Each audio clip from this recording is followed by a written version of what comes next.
Hello, it's Josh from the Comic Book Collecting Quest. I bit the bullet and made a deal on Facebook Marketplace. It was $40 for 48 comics, so they were 83 cents a piece. Most of them were Superior Spider-Man, that series where Dr. Octopus gets transformed into Peter Parker's brain or something. I don't know. I've never read it. I've read the books, the Amazing Spider-Mans that lead up to it.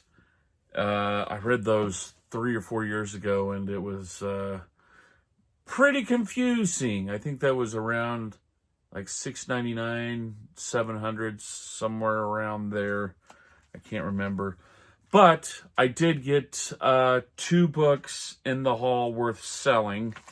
And the first one is this one here. And this one is in very, very, very good condition. It's, of course, it's white, so it's hard to see any sort of damages other than dirt. But it's super clean and no bends or anything. So I will be trying to get as much money as I can out of this. It's the direct edition, not the newsstand. In my personal collection, I have the newsstand, and it's just, you all probably know, but it's him wearing the Spider-Man suit, not the tuxedo. The next one I have is Transformers and the Avengers. I don't know when this came out. It would have had to been, I'll say 2012, 2013, somewhere around there. But apparently it's worth a little bit. It's not a huge book or anything, but it's worth a little bit of money. The rest of the books in that lot that I bought are really not much to speak of. 2 and 3, 5. There's some Avengers that are like Bendis series. I think that's like volume 5. Probably going to sell those in a auction lot and hope for the best. But yeah. So what I want to talk about as well, besides these 2 books, is the passing of John Romita. Just a little bit of a backstory.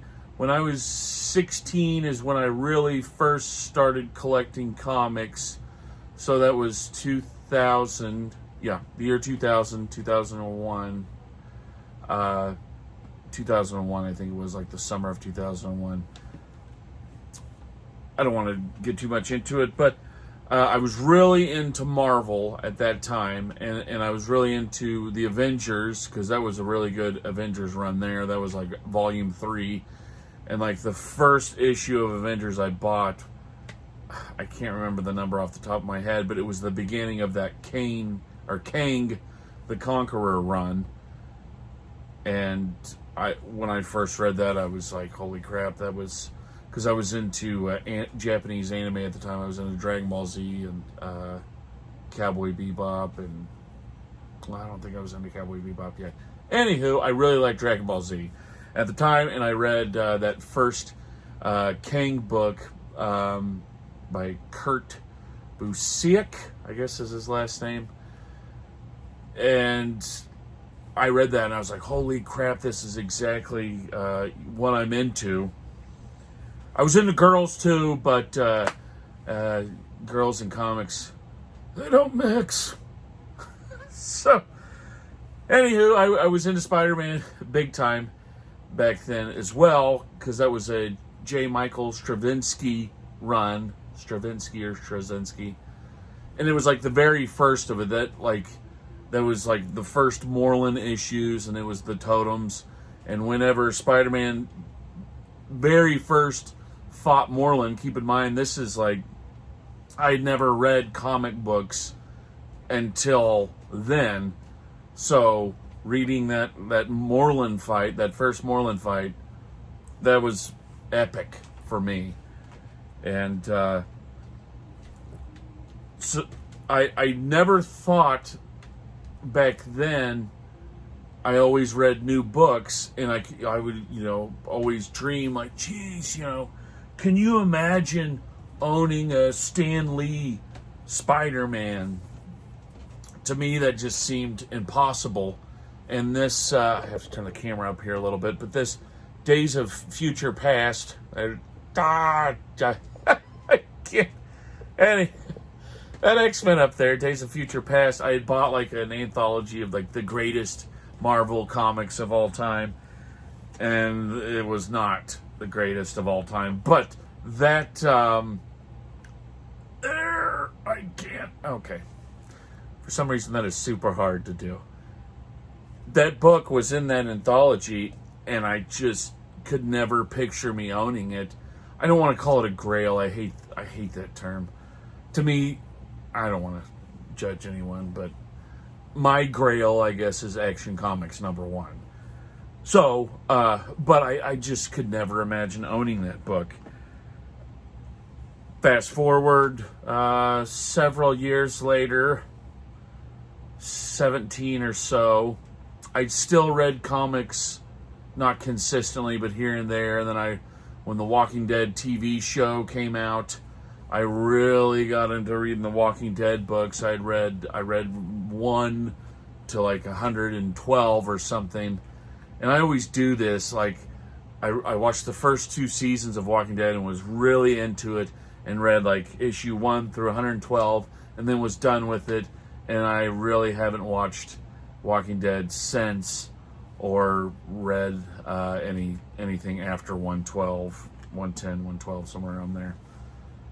So I missed a lot. And I would read Spider-Man like back issues on the internet, and X-Men back issues on the internet, and Batman back issues on the internet. But I never thought that I would be able to own comic books again until I had went to a Comic-Con just for fun, and I had bought some comics to actually sell on eBay because I just wanted to try that out. And I ended up buying like a bunch of like Ann Nocenti, I think was her name, Daredevils. It's like the 80s Daredevils, like, or the after Frank Miller 80s Daredevils, like late 80s, early 90s Daredevils. And I bought them all for $1. And I really liked them. Like, they're not great, but for me, just not reading comics in a long time, I really enjoyed them.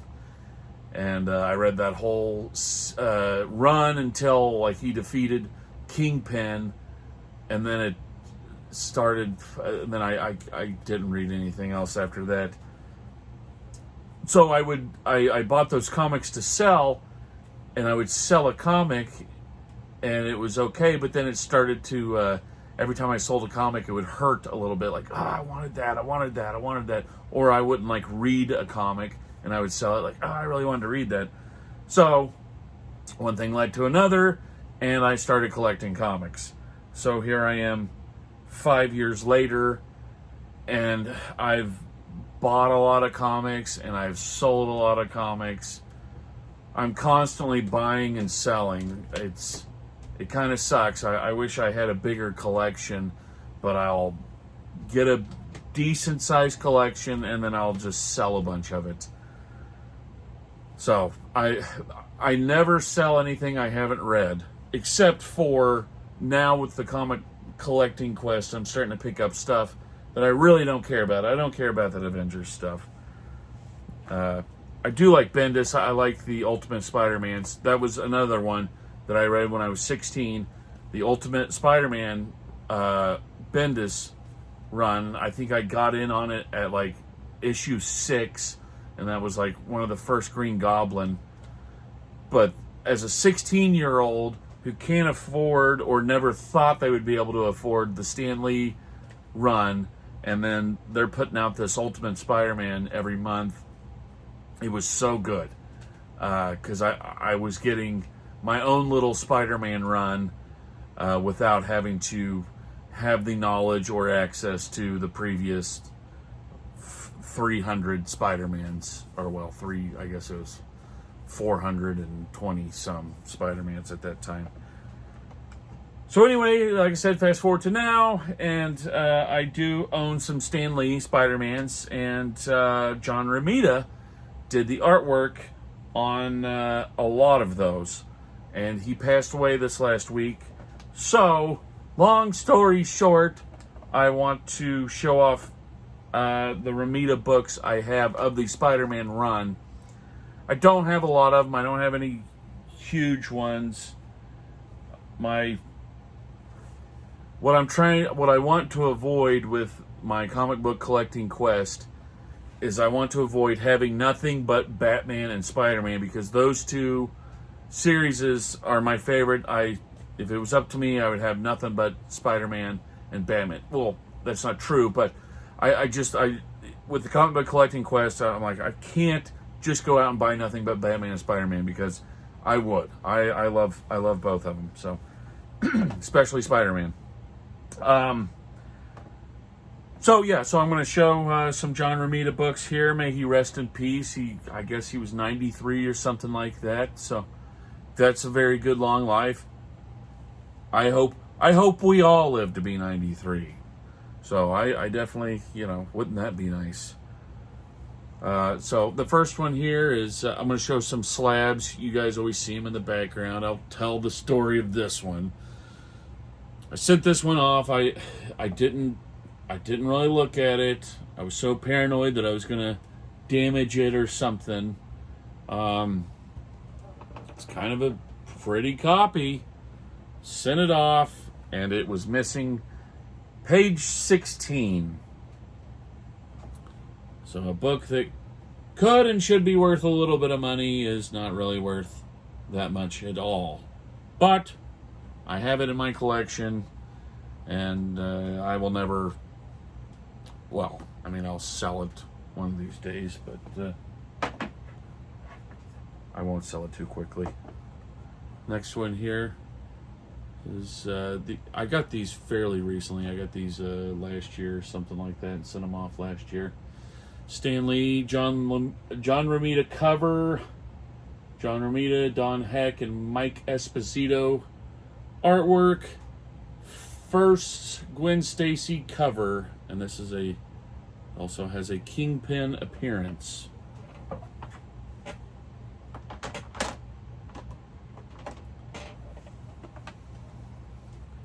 This one I crashed and burned on. Even my wife kind of made fun of me for it.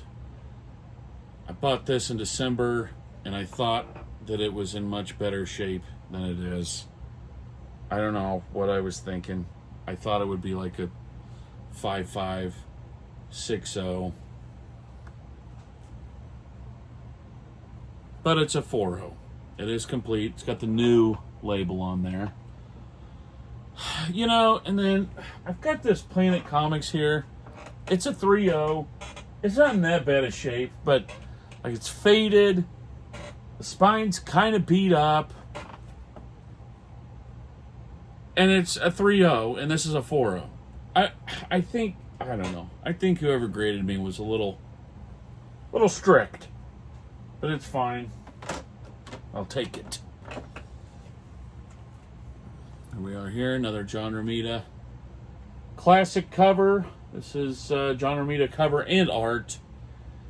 And then Mary Jane Watson's face revealed for the first time in cameo on last page.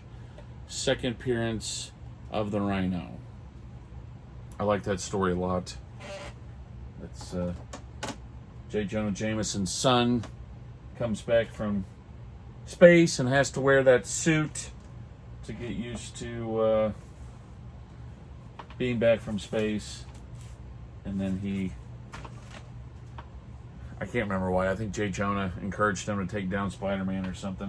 Or maybe the suit made him evil. Can't remember the specifics, but yeah, I had to make sure this was Romita. This is such a great cover.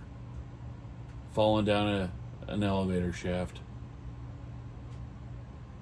Love this cover. I got this back in December. I bought it at the same auction as I bought that 51 at. Also got this in December at that auction.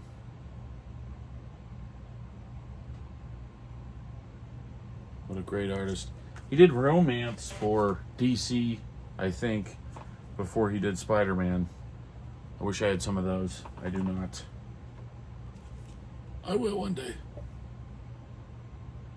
So I have 49 and 51, but I don't have 50. 50 was at that auction, but it was the big boy. Everybody was going for that one, and when everybody goes for one for the big boy, I do not get the big boy. I get everything else.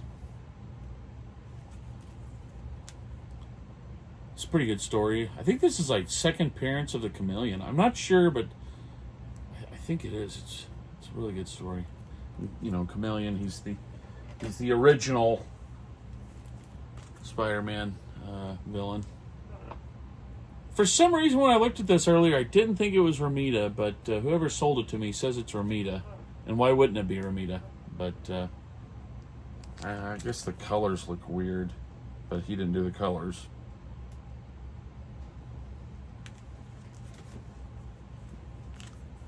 Very, very good storyline. I love this story.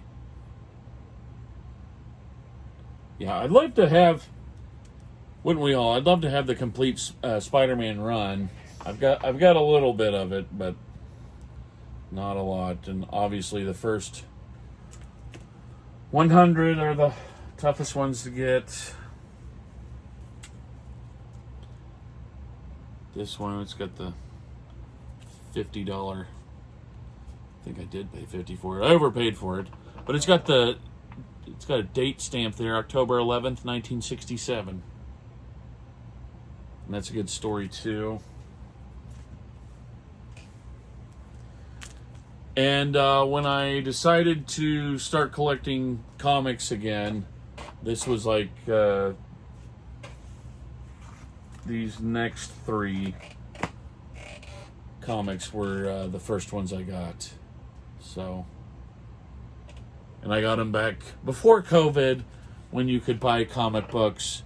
I paid $50 for 3 really good Spider-Mans. It's got foxing on it, but I got these 3, and then he sent me like 2 other key issues from the 80s that are both, I think those 2 are worth $50.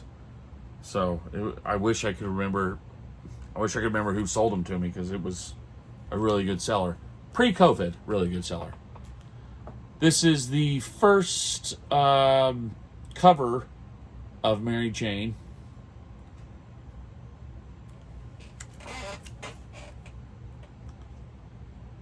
I think this one is like Captain Stacy is being brainwashed by this guy who's running this nightclub, and Spider-Man finds out and comes to the rescue. That's pretty self-explanatory what's going on in that one.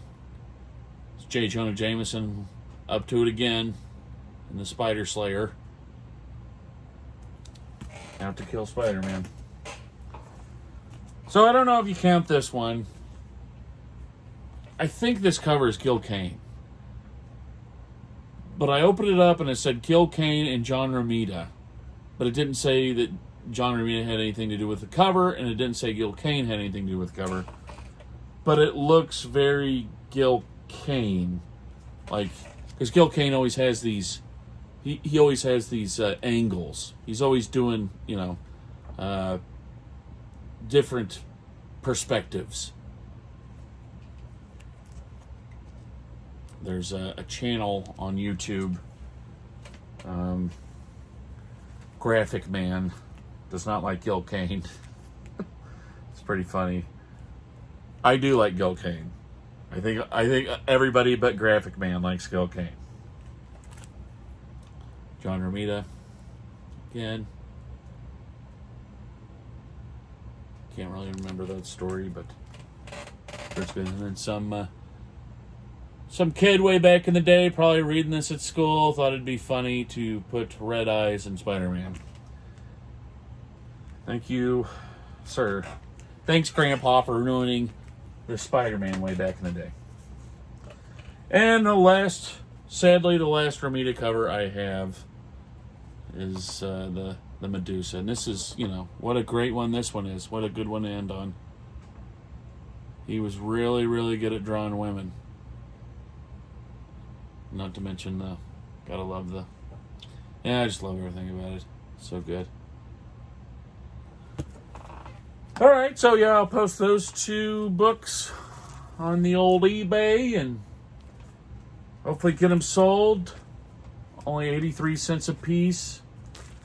And I'll sell the other books that came with them and continue hunting. I had seen these. I saw those earlier, and I didn't want to pick them up, but I was like, oh, what the heck? I know that I'm not losing money, and I'll be able to sell this one for sure. I don't know about this one. I don't know, somebody out there likes it.